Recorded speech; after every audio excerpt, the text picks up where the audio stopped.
بسم الله الرحمن الرحيم. السلام عليكم ورحمة الله تعالى وبركاته. Bonjour à tous.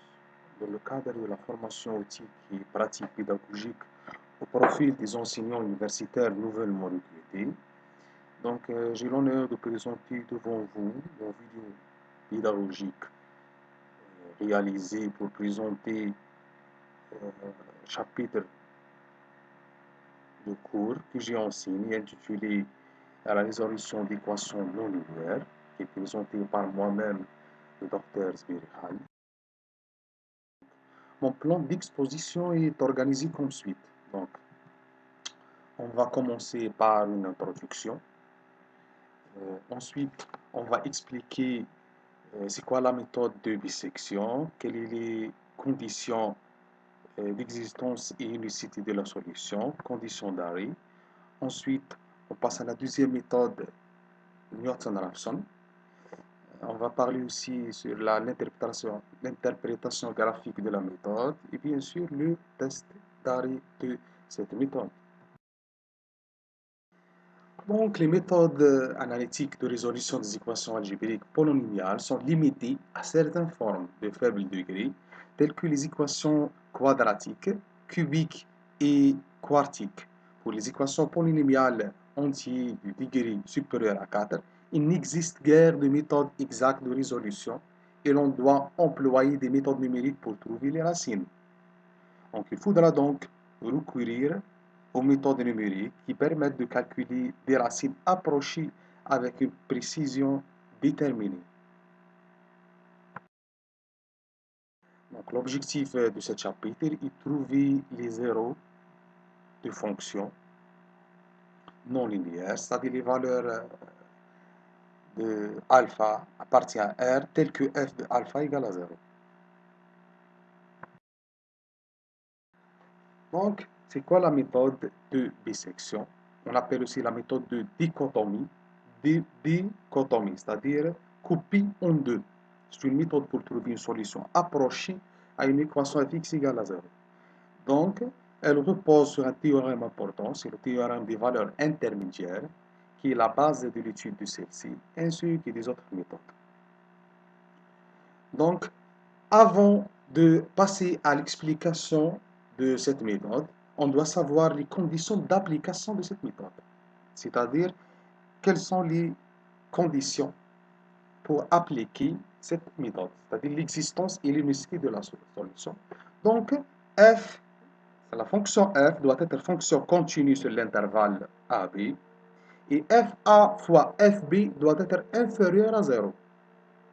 Donc, alors l'équation fx égale à 0 possède au moins une racine dans l'intervalle AB.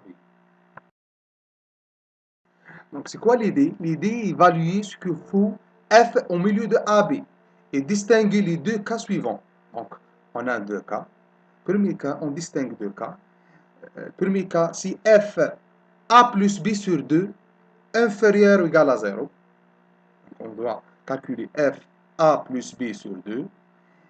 Lorsque f a plus b sur 2 inférieur ou égal à 0, donc on a une racine dans l'intervalle. Au lieu de l'intervalle AB, donc l'intervalle sera A plus B sur 2, B. C'est le premier cas. Deuxième, sinon, c'est-à-dire FA plus B sur 2 supérieur à 0.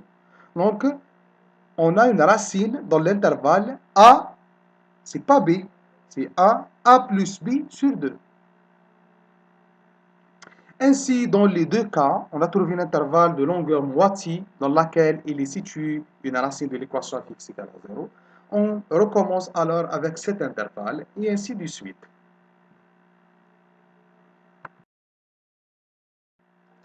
Donc, une condition d'arrêt de calcul, le test d'arrêt de la méthode de dichotomie, c'est B moins A doit être inférieur ou égal à la tolérance epsilon, la précision epsilon. Donc, soit alpha, le racine exacte de l'équation fx égale à 0. Si f, bien sûr, c'est les mêmes avant d'appliquer la méthode de Newton-Raphson, bien sûr, on doit vérifier les conditions d'application de cette méthode. C'est quoi les conditions? Bien sûr, f doit être continu, dérivable au voisin de alpha. À partir du développement en série de Tyler autour de x0, donc x0 étant la valeur initiale, donc après du calcul, on peut écrire fx égale fx0 plus f' de x0 fois x moins x0 plus r. Donc en posant x égale à alpha, on trouve à la fin, c'est l'approximation x1 égale x0 moins f de x0 sur f' de x0.